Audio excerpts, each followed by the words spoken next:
quê? Aprender, para entender, para buscar mais a presença de Deus, mais o entendimento do que Deus espera da gente, porque Ele espera algo da gente. Ele não precisa esperar, mas Ele espera o quê? Que nós queiramos permanecer na presença dEle, que nós queiramos o quê? Aprender dEle, né? Afinal de contas, desde que Adão e Eva caíram, a gente está reaprendendo o caminho, a voltar para o Éden, certo?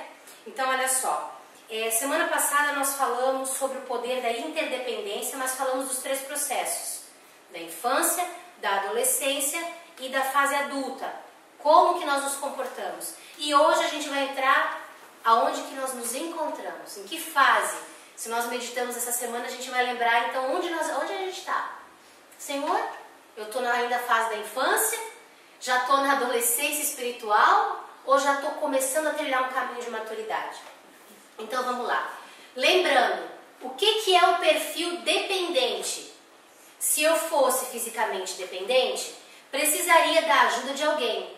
Se eu fosse emocionalmente dependente, o meu senso de valores e de segurança dependeria da opinião dos outros a meu respeito. Agora a gente vai falar já de uma maneira um pouco mais profunda para entender na nossa linguagem. Por quê? Porque nós não somos mais crianças. Mas podemos estar agindo às vezes de uma maneira que não condiz com a nossa idade. Então Deus está querendo o quê? Nos mostrar. Então, se eu sou dependente emocionalmente, o meu senso de valor e de segurança não depende de mim ou de Deus, mas depende da opinião de outras pessoas. Seria devastador se alguém não gostasse de mim. Se alguém não parar e não prestar atenção em mim, ou de repente, porque eu falei algo, ela não gostar mais de mim. Aí o que ela vai pensar de mim? Isso nós vivemos muito forte. Nós vemos adultos agindo dessa maneira, ainda hoje, né? Se eu fosse intelectualmente dependente, eu precisaria de terceiros ou de algum líder para pensar em meu lugar e resolver as questões e problemas da minha vida. Esse é um perfil dependente? Esse é o melhor perfil? Não, não é. O que é então o perfil agora independente? No plano físico, eu poderia me virar sozinho sem o auxílio dos outros. No plano intelectual, seguiria as minhas próprias ideias. Poderia pensar de um modo crítico e analítico, organizando e expressando os meus pensamentos. Emocionalmente, eu saberia reconhecer sozinho o meu valor, independentemente dos outros gostarem ou não de mim. O padrão social, ele privilegia a independência. Nós, de 12, de 13, de 15, de 18, a gente não vê a hora de ter 18. Cara, por quê? Porque desde pequenininho, o que a gente ouve do pai, da mãe e da sociedade? Quando você chegar aos 18 anos, você vai ter a sua independência. Daí eu posso fazer o que eu quero e tal, sou dono daqui, de tudo. Só que esse é o extremo. Deus não nos ensina dessa maneira. Esse é o pensamento democrático. É o pensamento que todos atuam. Eu chego aos 18, o homem, e a mulher aos 21, né? O homem aos 18 tem a sua independência e a mulher tem a sua independência aos 21 anos. Só que homens de 18 e mulheres de 21 continuam querendo morando na casa dos pais, vivendo, né, às custas do pai e da mãe, quer mandar em si mesmo. Mas eu já tenho 18, eu já tenho 21, mas não tenho o quê? Atitude de 18 e de 21. Tem até um comentário, uma frase que as pessoas estão usando. Jovens, vocês querem, como é que é? Vocês querem atingir a sua independência? Lavem suas roupas, arrumem os seus quartos, paguem suas contas e gritem a sua independência. Ah, daí ninguém mais quer, né? Pagar conta, pagar sua comida, lavar sua roupa, daí já não quero mais ser independente. É só no que interessa. Então esse é um perfil o quê? Independente? Independente distorcidamente falando, né? Então a gente vê que a independência ela é meio truncada, ela é meio, né, estranha. Então vamos lá. O padrão social privilegia a independência, pois a maioria das pessoas ainda lutam com a dependência. A independência representa o objetivo supremo de muitos indivíduos. Eu quero alcançar a minha independência, fazer minha faculdade, ganhar muito dinheiro e decolar nas asas do sucesso. Né? Uau! Independente. Né? Manda em mim, me mando, me governo. Só que em Deus é diferente. Encontramos muitas pessoas, muitas vezes com razões egoístas, destruindo os seus casamentos, abandonando seus filhos e deixando de lado todas as responsabilidades sociais, sempre em nome da independência. Que tipo?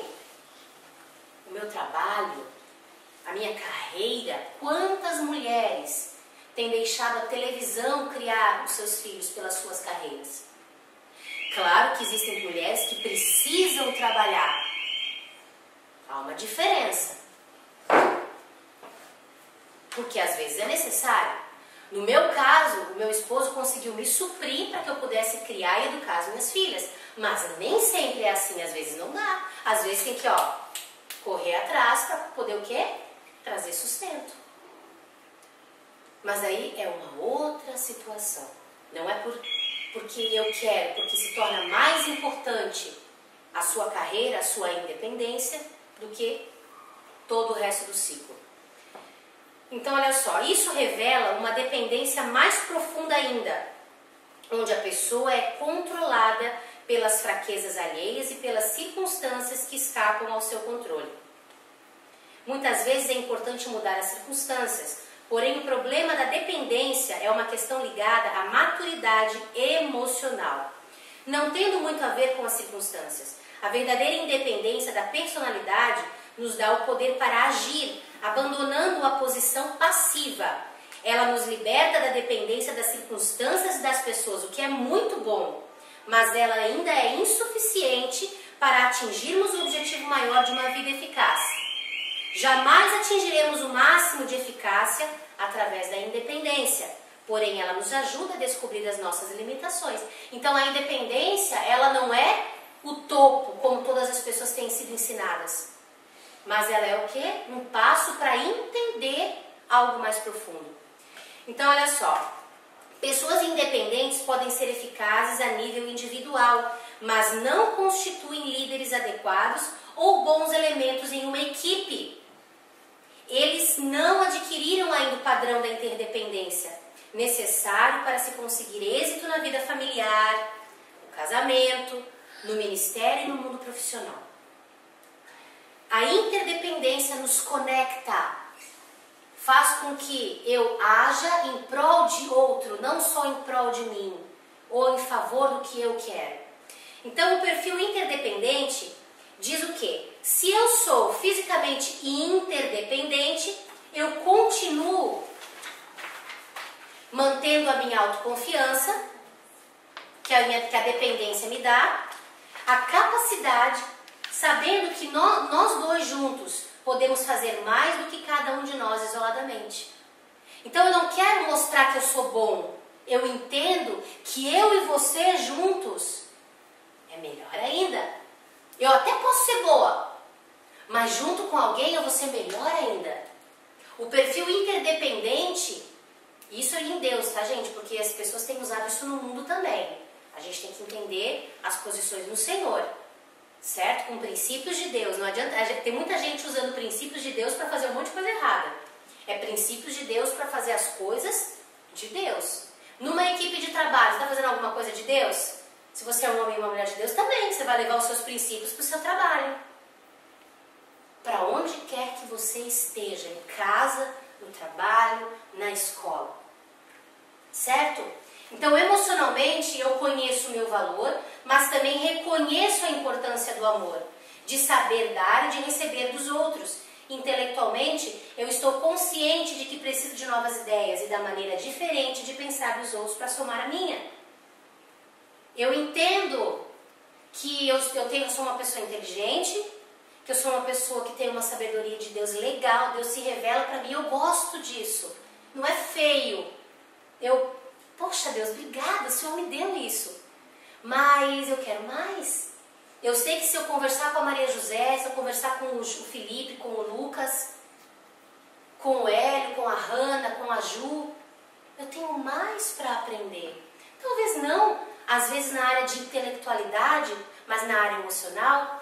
Às vezes não na área emocional, mas na área física. Às vezes não na área física, mas na intelectual. Deus vai estar sempre me ensinando algo. Por isso que eu falo, a hora que eu parar de aprender, cuidado. Que daí você já está quase na presidência do governo de Deus. Está quase tirando ele de lá. Vice-Deus. Daqui a pouco já está, né? E a gente não pode agir dessa maneira na comunidade. Cris, tipo assim, igual você fala assim, eu posso ser independente, fazer as coisas sozinha, ir e vir, fazer tudo, claro. As coisas, mas assim, eu tenho que ter, tipo assim, uma noção assim, do todo, das pessoas. Né? Que nem nós estávamos conversando hoje a respeito da banda. Cada um sabe fazer, entre aspas, a sua parte. Mas se não pensar no grupo, no todo, o som fica ruim. É desse jeito. É isso aí que a gente... Porque assim, se eu começar a pensar assim, eu sou boa nisso, eu sei me virar sozinho e tal, então eu não preciso do outro, eu preciso sim. Às vezes não naquilo, em outra coisa. Acaba virando orgulho, né? Isso. Vocês lembram que Jesus falou no final dos tempos, quando ele falou do Sermão do Monte? E depois quando nós nos remetemos ao Apocalipse, lá em Apocalipse 1, eu não sei o versículo exatamente, mas no Apocalipse, no livro do Apocalipse, de Revelações, e também no Sermão Profético, ele disse que o que mostraria um dos pontos que demonstrariam a volta de Jesus? A falta do amor. O amor de muitos o quê? Tem a ver com o que a gente está falando? Com relacionamento? Com aprender? Com ensinar? Não tem a ver? Então, a dependência, ela é boa? Claro. Mas a interdependência, ela é melhor. A dependência para essas coisas que a Patrícia falou e para outras. Eu sou uma mãe que eu não dependo de alguém para educar a Hanna ou a Radassa. Eu dependo de Deus e das direções que Ele me dá. Né? Eu sou pastora de vocês. Eu dependo de quem para ministrar uma palavra de liderança e uma palavra de fundamentos para vocês? De Deus e da minha cobertura. Que eu corro para pedir socorro de vez em quando. Não é verdade? Então, eu tenho que depender de alguém dessa maneira. Ou não? Sim, também. Mas eu tenho que ter segurança nas decisões que eu vou tomar com cada um. Então, a dependência, ela tem que ser o que também? Equilibrada. Eu tenho que entender o que realmente é ser dependente. O que o mundo nos ensina, gente, não é dependência. Não é independência, perdão, Jesus. Até troquei as palavras todas, gente, perdão. É independência, não é dependência. Esquece a dependência. É a independência. Como o mundo nos ensina, é completamente distorcido. É o quê? É o eu e o eu e mais o eu. É o iPod, o iPad, o ai falso, o ai isso, o ai aquilo. Não é o ai, é ai. Né? Então, é isso que a gente tem que focar. Então, esse é o extremo da independência. Agora, claro, que nem você falou, a independência para ir, para vir, a gente tem. Isso é saudável. Isso quer dizer o quê? Maturidade, responsabilidade, crescimento. Mas quando eu parto para um princípio de maior maturidade ainda, eu chego até a interdependência. Olha só. Então, a interdependência é uma escolha que só pode ser feita por pessoas independentes só. Então, tem que ser independente. Não é que é errado. Não. Mas há o quê? Um limite. Pessoas dependentes ainda não conhecem o bastante de si para atingir a interdependência. As vitórias pessoais precedem ou elas vêm antes das vitórias corporativas, para quem é dependente. A inteligência emocional, ela precede o sucesso nos relacionamentos. Então, a emoção no controle, tendo uma emoção saudável, ela vai anteceder ou preceder o quê? O sucesso no relacionamento, que é conduzir as próprias emoções. Então, a gente tem que lembrar que a inteligência emocional, ela vem antes do relacionamento, do se relacionar. Se eu não tiver um controle emocional, vai ser difícil me relacionar com alguém. A minha escolha vai ser sempre me isolar. É mais fácil. Não é mais fácil? Vamos lá. Vamos ser sinceros. Ah, não gostei do jeito dessa pessoa. Você vai tirar da tua vida. Ah, não, essa aqui é mais parecida comigo, então essa eu quero. Mas no primeiro confronto você vai tentar tirar da tua vida de novo. A gente não costuma, na época de adolescente, fazer aquelas frases nas agendas ou nos cadernos. O verdadeiro amigo é aquele que fala a verdade quando... Como é que é? Me ajudem.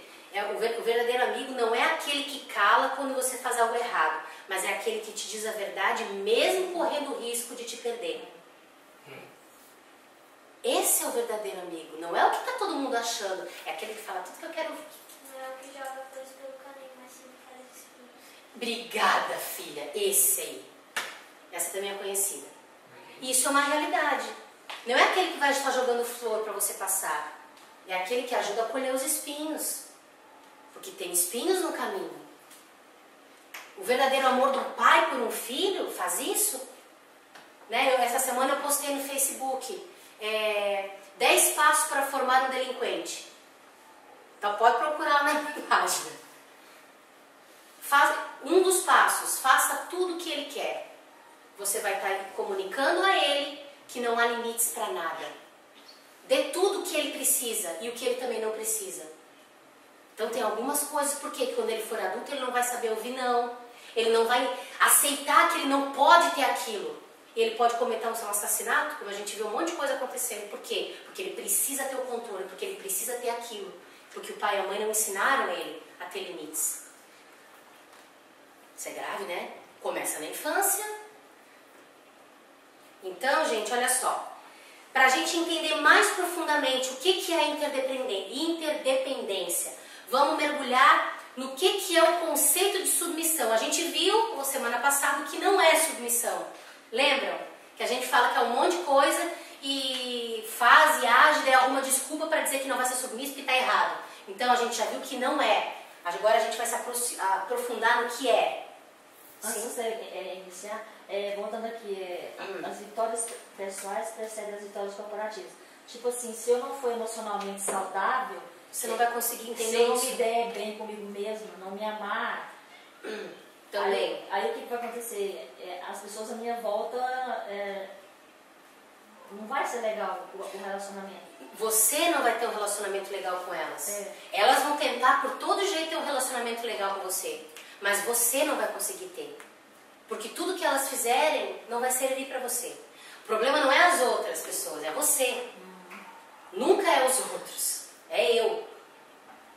Então, quer dizer, tem que ser saudável, você tem que ser saudável emocionalmente, tipo assim, igual o pastor Cláudio Duarte fala, resolvido. Só que a gente vai se resolvendo no decorrer da nossa vida. Ninguém é completamente resolvido. A gente vai aprendendo, não vai? Mas a gente precisa buscar essa área saudável nas nossas vidas. A real é que o mundo não nos ajudou muito com isso. E todos nós estamos trilhando esse caminho para voltar a ser saudável. Entendeu? Quem é que gosta de ser contrariado? E tem gente que é contrariada em bobagem, já sai andando, pisando, chutando, não fala nada, não é mal criado. Mas não precisa, né? Não precisa ser mal criado, já está escrito ali, aberto. Então, a gente tem que o quê? Amadurecer, mudar de atitude. E essa é uma coisa natural, vai acontecendo, se a gente permitir. Se a gente der desculpa para os erros da gente, vai continuar errando. E não vai ter jeito de mudar. Então, deu para entender? Ok. Aprofundando então o conceito de submissão, a gente vê que, seguindo essa linha de raciocínio, é fundamental evoluirmos nossa compreensão sobre a submissão. Muitos se estagnam num conceito primário de submissão baseado apenas na dependência dos outros. Acham que a submissão é ficar, posso isso, posso aquilo outro, isso é de Deus, isso não é. Isso é um exagero, isso não é submissão, isso é dependência exagerada. Ou seja, submetemos porque dependemos. Outros evoluem mais e percebem que não precisam se anular para se submeter. Com maior capacidade de iniciativa e autoestima, eles sentem que podem agir independentemente, Lógico que isso é bom e importante até um certo ponto apenas. Vem então o estágio mais poderoso, que podemos considerar como o amadurecimento da nossa compreensão sobre o que é submissão, baseado na interdependência, na confiança, na valorização mútua das diferenças e contribuições de cada um. Vocês veem quanta coisa faz parte do amadurecimento? Por isso que eu não posso, como líder, agir como Lucas, do jeito que eu ajo com a dona Liberaci, ou com o Hélio, ou com o João Pedro, ou com o Andrews, ou com a Márcia, Maria José, Camila. Não, há toda uma contribuição. Nos princípios e fundamentos é como Deus. Está passado. Agora, no relacionamento, daí já cada um é cada um. Às vezes vai ser geral, quando puder ser, e quando tiver que ser pessoal, vai ter que ser pessoal. Então fazemos um esforço consciente para cumprir criativamente a nossa responsabilidade como parte do todo, seja de liderar, como de se subordinar às diretrizes de uma liderança. O espírito de cooperação fortalece o espírito de corporação, ampliando a qualidade e o alcance dos benefícios. Então, o espírito de cooperação. Cooperação é todo mundo trabalhando junto, em unidade, não em uniformidade, que é o que a corporação faz. A corporação rouba a individualidade. A cooperação respeita os dons, por isso que são vários dons, certo? O dedinho, nananã, né? Aquela brincadeira, esse cabe, esse não cabe e tal, né? Ou como é que você vai coçar as costas e tal, enfim, tem uma porção de exemplos que a gente pode usar. Então a gente tem que o quê? Caminhar junto, respeitando as diferenças, os dons, os talentos, enfim. Entendendo agora o espírito também de submissão e a fé. O que tem a ver submissão com fé? Uai, o que tem a ver uma coisa com a outra? E dizendo, isso lá em Mateus, alguém vai ler para nós, Mateus 8, do 6 ao 10, por favor? Eu. Senhor, o meu criado jaz em casa paralítico e violentamente atormentado. E Jesus lhe disse, eu irei e lhe darei saúde. E o centurião respondendo disse, Senhor, não sou digno de que entres debaixo do meu telhado, mas dize somente a palavra e o meu criado sarará, pois também eu sou homem sob autoridade e tenho soldados às minhas ordens. E digo a este, vai, e ele vai, e a outro, vem, e ele vem, e ao meu criado, faz isso, e ele faz. E maravilhou-se Jesus ouvindo isso, e disse aos que o seguiam, em verdade vos digo que nem mesmo em Israel encontrei tanta fé. Olha só, Jesus falou que então submissão à autoridade tem a ver com fé? Foi o que ele falou. O centurião disse o seguinte, Senhor, eu não sou digno de receber a tua visita na minha casa, mas eu sei que se tu disseres, ali ele está reconhecendo o quê? A autoridade dele. Se tu disseres, lá na minha casa, não importa o que aconteça, meu criado vai sarar. Daí no final, ele diz o quê? Em verdade vos digo que nem mesmo em Israel encontrei tanta fé. Quem falou de autoridade foi o centurião, não foi Jesus. Jesus falou de fé. Por quê? Porque tem a ver com credibilidade, tem a ver com confiança e tem a ver com a livre e espontânea vontade de se submeter. Que ninguém obrigou aquele centurião a se submeter a Jesus. Ele, de livre e espontânea vontade, creu e se submeteu ao que Jesus fazia. Fé. Lembra que nós aprendemos que fé no hebraico não é a substância de algo que não existe? A gente aprende que é algo palpável, algo real. Está dando para entender um pouco mais na profundidade que a fé, ela está ligada às obras no sentido de colocar em prática aquilo que eu aprendo? Então, me submeter de livre e espontânea vontade é um ato de fé. Cris, então a fé não é só você, tipo assim, algo palpável. Você vê o milagre acontecer, não é só isso não. Não. É você crer que o milagre vai acontecer. Também. Que ele vai acontecer. Crer que ele já aconteceu no reino do Espírito. Porque no mundo espiritual, gente, no tempo de Deus, que é o Kairos, que não é o Cronos, já está tudo consumado, lembre-se disso. Não está tudo consumado? Jesus não falou, está tudo consumado? Só que cabe a nós o quê? Tomar posse da vitória, da herança, do milagre. Só que a gente anda meio preguiçoso para tomar posse, né? Mas é a nossa luta diária, né? Às vezes tá mais, tem hora que daí relaxa, daí volta de novo. Não é fácil para ninguém. E os dias, o que o Senhor falou? Que perto do final dos tempos, o que aconteceria? As trevas estariam muito mais concentradas. Não tem dias que parece que o teto está de bronze? Vocês não sentem dias assim? Parece que Deus está tão longe. Que chega a doer, que você chega a dizer, ai Jesus, volta logo, meu Deus. Não tem dias assim? Só que Jesus não está longe, o Espírito de Deus não está longe. Mas é que é a concentração das trevas. Jesus nos avisou que seria assim. Por isso que eu não posso viver pelo que eu sinto. Eu tenho que saber que Ele está comigo.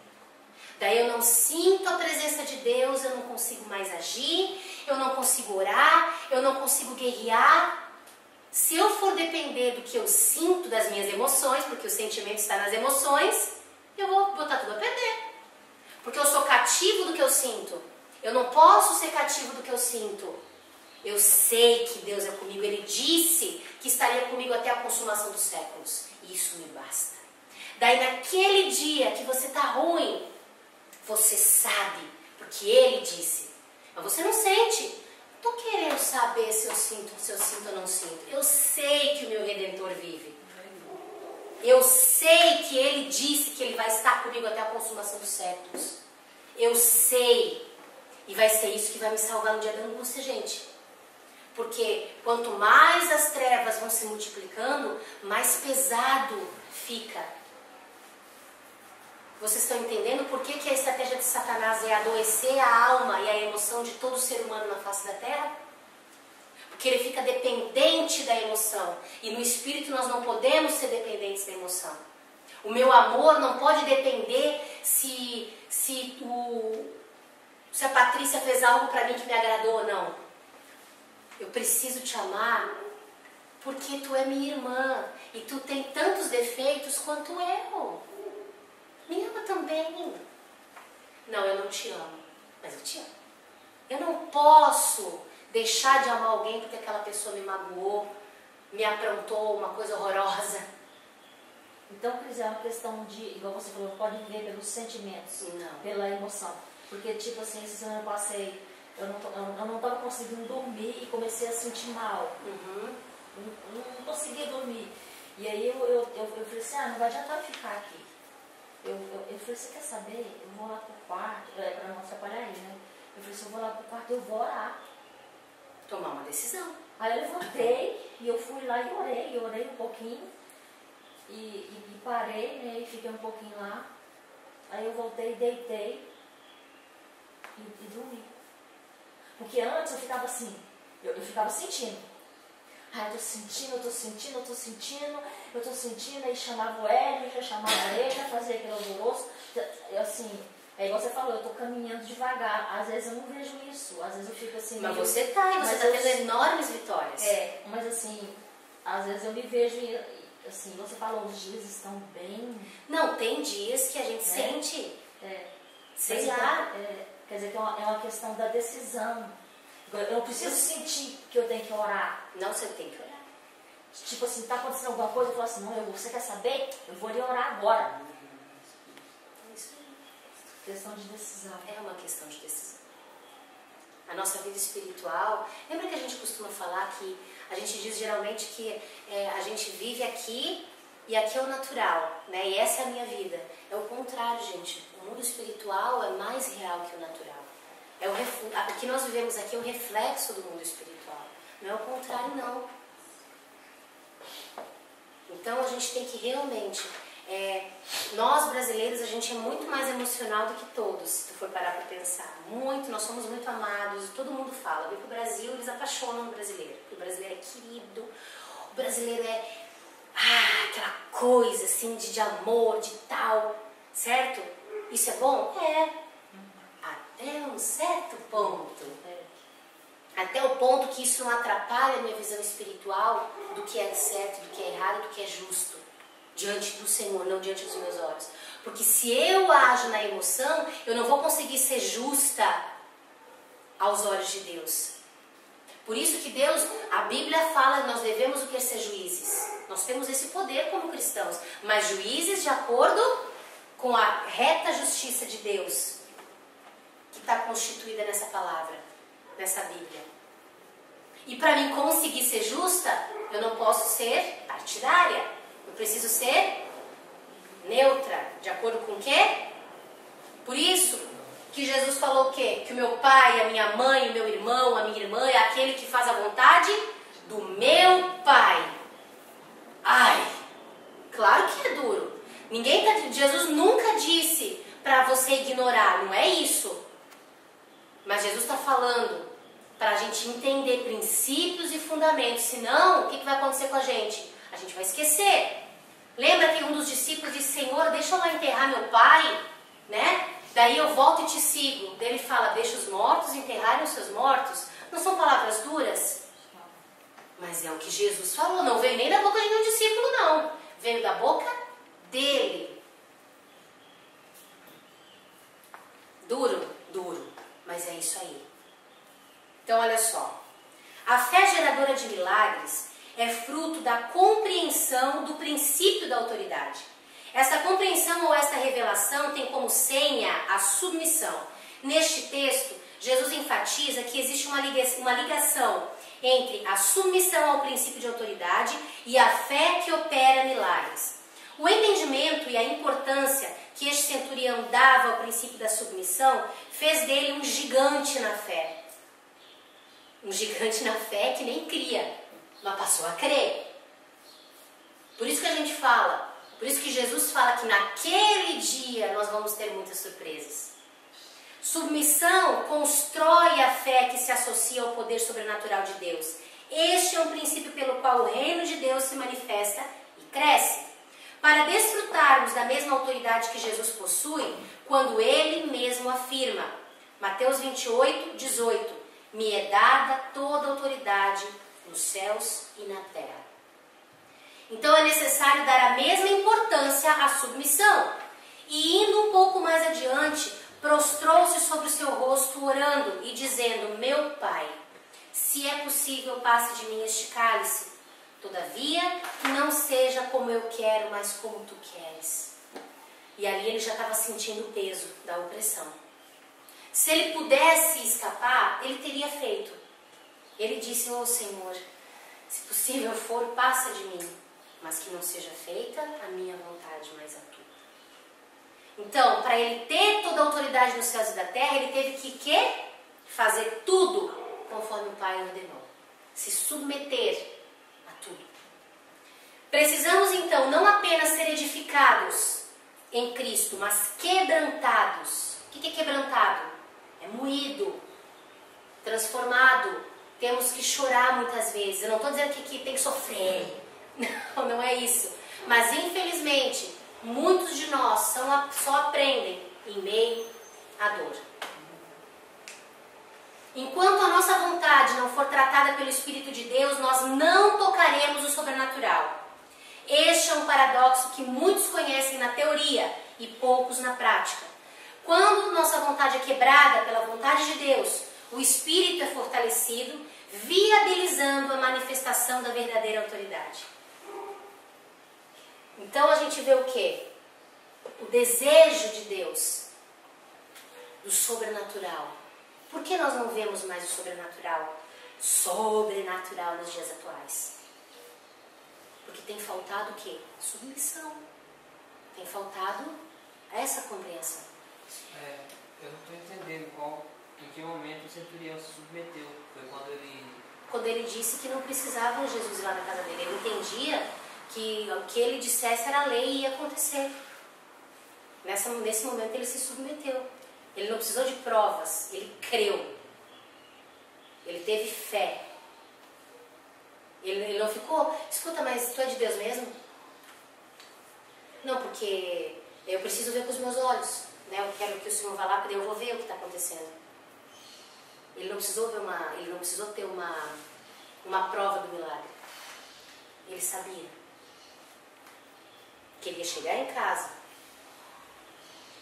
E também submissão, Lucas, aí onde mostra a submissão desse centurião, porque ele, como tendo um chefe da guarda lá, e chegar perante Jesus e todo mundo dizia que não era nada, ele chegar, se fosse na época do quê? Ia chegar lá o quê? Ó, eu sou chefe lá da guarda lá, eu quero que você me explique quem você é, que você tem que fazer isso, que meu servo lá, ele não questionou Jesus. Ele chegou para o Senhor, ó Senhor, faça uma palavra sua com o meu servo lá em casa. Eu tenho pessoas que estão sobre a minha autoridade, eu dou a ordem e eles fazem. Então, do mesmo jeito que eu dou a ordem e eles fazem, eu sei que tu vai dar a ordem e vai acontecer. Aí foi submissa, fez por isso. Entendeu? Porque podia chegar por cima, como se diz, por cima da carne, e dizer, ó Jesus, eu sou chefe aqui, eu quero que você cura lá meu certo, e eu sou Me chefe. trata diferente. Igual Naamã fez, e a gente vê a diferença de Naamã, quando ele foi até Eliseu, né? Lá que queria ser curado, o que ele fez? Ele não teve submissão, porque se fosse submisso, tinha mergulhado uma vez só no Rio Jordão e tinha sido curado. Mas ele chegou lá com presente querendo comprar a benção. O que Eliseu falou para o Geazi? Mande ele mergulhar no Rio Jordão. 7 vezes. 7 vezes. Aí eu disse, poxa vida, mas lá na Síria tem rio muitos mais ricos do que o Jordão. Agora o Jordão era lodoso. É igual meia ponte aqui para nós hoje. Não é bonitinho, limpinho, fofinho. Aí eu disse, poxa, lá na Síria tem um rio muito mais limpo que o Jordão, e mandou mergulhar no Jordão ainda 7 vezes? Por que não só uma? Estava quebrantando o espírito dele. Aí a gente vê a diferença da submissão do centurião e de Naamã. Então, olha só. A submissão e a importância da submissão. Para que a submissão serve? Para colocar os líderes nas alturas? Para mostrar que quem manda é ele? Ou eu? Não, gente, não é para isso que serve a submissão. A submissão, a primeira importância, aliviar a sobrecarga da liderança. Olha só. Obedecei a vossos pastores e sujeitai-vos a eles, porque velam por vossa alma, ou cuidam de você, como aqueles que hão de dar conta delas, para que o façam com alegria e não gemendo, porque isso não vos seria útil, seria mais pesado ainda. Isso está lá em Hebreus 13, 17. Quando se alivia a sobrecarga de um líder, viabiliza-se a cobertura do povo. O que acontece? O povo fica mais bem coberto. Estas duas coisas estão ligadas. O líder sempre carrega um peso maior de responsabilidades. Submeter é valorizar o líder e o princípio da autoridade, e isto poupa todo o corpo. Os ataques prediletos do inimigo são contra as pessoas em posição de autoridade. Quando o líder é ferido, todo o povo dispersa. Um dos principais pontos críticos da igreja são líderes desgastados e estafados ou cansados de tanto trabalho, de tanto se incomodar, de tanta ingratidão, de tanta cobrança e etc. O povo não entende o que é somar, não está mais entendendo. Então, olha só, os líderes estão desgastados, estafados, que pela falta de apoio abandonam o ministério da palavra e da oração e tornam-se vulneráveis. Ou aqueles líderes que começam a ser chamados para ir para um monte de lugar, e vai e volta e fica e vem, e não tem mais tempo nem de orar, nem de se relacionar com o povo, entendeu? E nem de estudar a palavra. Isso também traz estafa para o líder. Porque a gente tem que aprender a dizer não. Porque, mas é o sucesso, Deus está no negócio, sendo convidado para ir, tem 30 dias por mês, eu tenho 60 convites. Vai orar e vai deixar, olha, no mínimo uma semana para tu estar com a tua família, para tu estar com os teus filhos, para você estar com o teu povo, para parar e aprender dele, e amar e ser amado.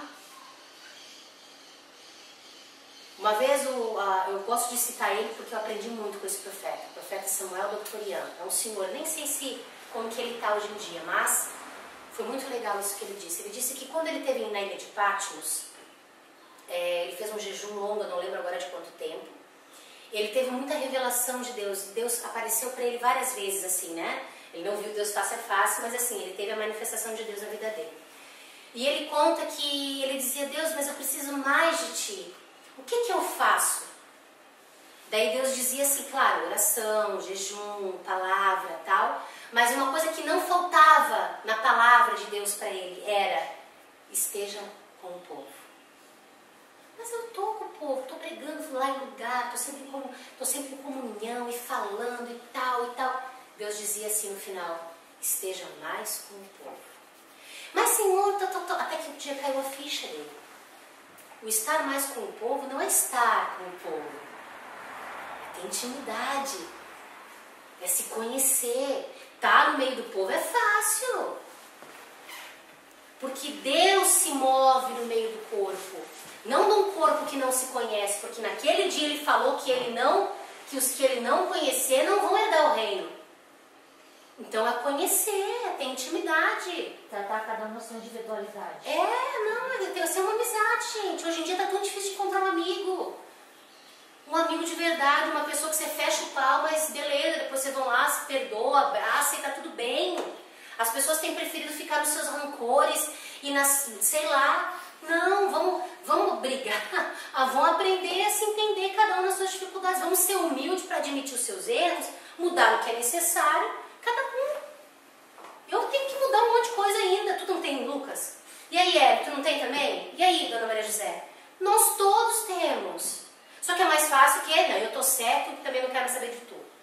Não, não é isso que Jesus ensina. Mas é o que o povo tem feito.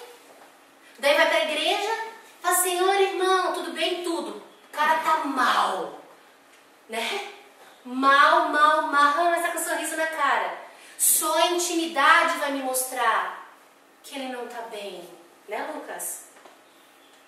Deus vai me mostrar o que a aparência não mostra, que a aparência engana. Mas o Espírito de Deus vai me revelar que aquela pessoa não está bem. Mas é na intimidade. Parar, conversar. Sim, se importar, demonstrar amor. Aquilo que vocês estavam falando. Estava falando com o apóstolo Edson. Que tu teve lá e foi uma bênção e tal. Porque pra mim, ela assim, hoje, eu vejo assim, então eu falei pra ela, eu não vejo ela só como uma costureira que eu vou lá e eu quero a minha costura pronta e pronto, acabou, eu pago ela e vem embora. Tudo é um momento que a gente pode plantar uma semente de vida. Mas eu tô mal hoje, não tô afim de falar com ninguém. Ouve o Espírito de Deus e naquilo que tu não tá bem, vai ser se bobear o dia que tu mais vai ser usado por Deus, porque daí o teu vaso tá vazio, Deus pode encher e te usar. As pessoas só estão vendo só os defeitos de outros, né? Isso. E não está vendo as qualidades. E os seus próprios defeitos. É. Porque aí que tá a nossa situação. A gente só vê os defeitos dos outros, não vê os nossos. E a gente daí cobra dos outros e não se cobra. Daí é muito mais fácil dizer: não, eu não vou julgar para não ser julgado, porque com a mesma medida que eu julgar, eu vou ser julgado. Jesus não escreveu aquilo ali para nós para que a gente deixe de julgar. Só que é mais fácil para mim, porque daí já que eu estou errando, é melhor eu continuar assim, daí eu não julgo, fico na minha, ó diabo, não mexe contigo, tu não mexe comigo, a gente fica ali, na boa. Faz um acordo, né? Não, um acordo de paz com o capeta, né? Você não mexe aqui, eu não mexo ali, ficamos de boa. Não, Deus está dizendo o quê? Que você precisa julgar, não julgar, julgar. E aprender com os seus erros, e aprender com os erros do irmão. O inteligente aprende com os erros dos outros. O sábio aprende observando os erros do inteligente. Vamos ser sábios. Vamos observar os erros dos outros, não para julgar, mas para aprender: poxa, cara, eu faço a mesma coisa e eu não tinha me tocado. Deus, obrigado. Não vou precisar errar de novo para o Senhor ter que me repreender. É o que os pais querem fazer com seus filhos. Cansei de ouvir isso dos meus pais. Por que vocês têm que errar para aprender. Olhem para os meus erros, não cometam os mesmos. Mas a gente é obstinado, teimoso. Mas em nome de Jesus, nós vamos aprender com os sábios, a ser como os sábios do Senhor. Amém? Então, só para a gente encerrar. Pois é, né, gente? Voou o tempo hoje. Para desfrutarmos da mesma autoridade. Já lemos, né? E acontecia. Cadê o versículo agora? O Getsemane de Moisés, né? Peraí. Ai, gente, obrigada, eu já estava voltando lá atrás. Então, um dos principais pontos críticos da igreja são líderes desgastados, estafados, que faltam apoio para eles, acabam abandonando o ministério da palavra, da oração e se tornam vulneráveis. Se tornam o quê? Frágeis, cansados. O Getsemane de Moisés. Acontecia que quando Moisés levantava sua mão, Israel prevalecia, mas quando ele abaixava a sua mão, Amaleque prevalecia. Porém as mãos de Moisés eram pesadas, por isso tomaram uma pedra e a puseram debaixo dele, para sentar-se sobre ela. E Arão e Hur sustentaram suas mãos, um de um lado e outro do outro. Assim ficaram as suas mãos firmes até que o sol se pôs. E assim Josué desfez a Amaleque e a seu povo a fio de espada. Êxodo 17, do 11 ao 13. Este texto estabelece uma verdade irrefutável. O líder não vence sem o povo, e nem o povo vence sem o líder. Líderes cansados colocam o povo de Cristo à prova.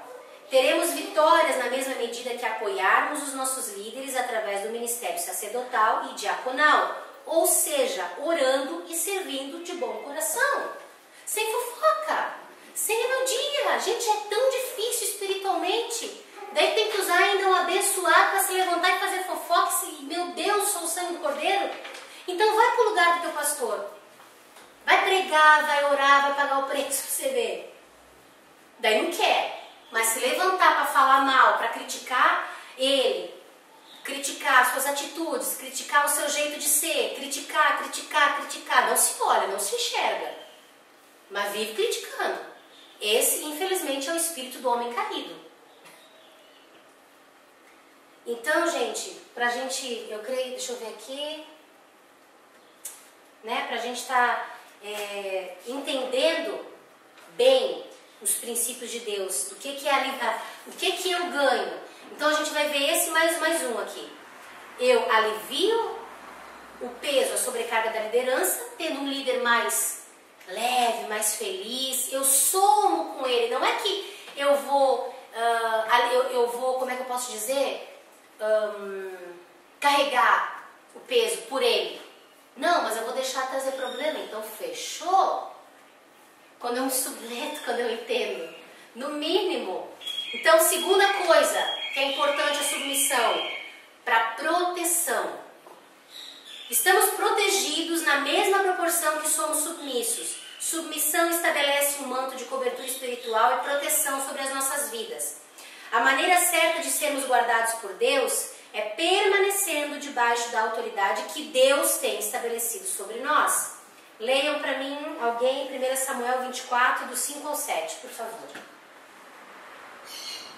Sucedeu, porém, que depois do coração doeu a Davi, por ter cortado a orla do manto de Saul, e disse aos seus homens: O Senhor me guarde que eu faça tal coisa ao meu Senhor, ao ungido do Senhor, excedendo eu a minha mão contra ele, pois é ungido do Senhor. E com estas palavras Davi conteve aos seus homens, e não lhes permitiu que se levantassem contra Saul. E Saul se levantou da caverna e prosseguiu o seu caminho. Então, o principal aspecto da proteção que Davi recebia de Deus em relação à furiosa investida ou perseguição de Saul era que ele não revidava as afrontas de Saul. Ele não saía lá contando a fragilidade de Saul, porque ele sabia. Mas ele não saía por aí falando. Ele não aproveitava da posição que ele estava dentro da casa de Saul, porque ele ficou muito tempo dentro da casa de Saul, e ele não aproveitou disso depois, quando Saul começou a perseguir ele, ou ele se achou, vamos colocar, as pessoas às vezes se acham perseguidas e vai usar as fragilidades do que descobriu contra ele. Davi não fez isso. Ele tinha um profundo discernimento acerca da importância da submissão. Ele sabia que para ser protegido por Deus, ele precisaria não reagir no espírito impiedoso de Saul. Ele estava diante da maior prova que todo líder aprovado por Deus precisa passar, a prova de respeitar uma liderança injusta. Apesar de Saul tentar exterminar Davi, em momento algum ele insurgiu desrespeitosamente. Ele insurgiu ou se levantou, né, com desrespeito contra a autoridade do rei. Isso fez de Davi uma pessoa inatingível, protegido por Deus até do seu próprio líder. Deus guardava Davi. Então, tu pode ter certeza que se tu está agindo debaixo de autoridade, debaixo de princípios, o próprio Senhor vai te honrar e vai te guardar. Então, olha só, mudando de igreja. Muitas pessoas usam essas situações para querer mudar de igreja. Hoje temos um universo de milhares de denominações cristãs diferentes. Assim sendo, até um certo ponto é normal pessoas mudarem de igreja. Algumas mudanças podem ser positivas e estratégicas no cumprimento da vontade de Deus, e outras negativas e até mesmo trágicas. Tanto a insatisfação responsável do membro. O que é uma insatisfação responsável? Você sabe que tem coisas erradas acontecendo e você está insatisfeito. Tá? Isso é normal? Claro que é. Nem Jesus agradou a todos. Mas, vamos ver. Como o controle possessivo do líder. Às vezes tem líderes assim. São elementos emergentes que podem precipitar-se, comprometendo seriamente a obra de Deus. Então, pessoas que estão insatisfeitas por causa do temperamento do líder, por causa do comportamento dele, por causa da pessoa, da personalidade. Isso é motivo para mudar de igreja? Não. O único motivo para tu mudar de lugar é pecado. Porque temperamento, as pessoas se moldam, vão sendo transformadas, um muda aqui, muda ali, vai mudando, a pessoa vai amadurecendo, ela vai mudando. O pecado não. Mas mudar de igreja por causa de temperamento é rebeldia. Reconheço que tais situações são delicadas e que muitas vezes exigem o conselho de pessoas maduras e imparciais, neutras. Porém, generalizando o que ocorre nestes impasses, vamos considerar alguns exemplos mais comuns do que acontece dentro da igreja. Primeiro, receber uma pessoa que saiu mal da sua ex-igreja. Segundo, se precipitar em sair fora do tempo. E terceiro, retardar e não sair por medo e por autocondenação. A gente vai ver esses 3 pontos com relação a mudar de igreja.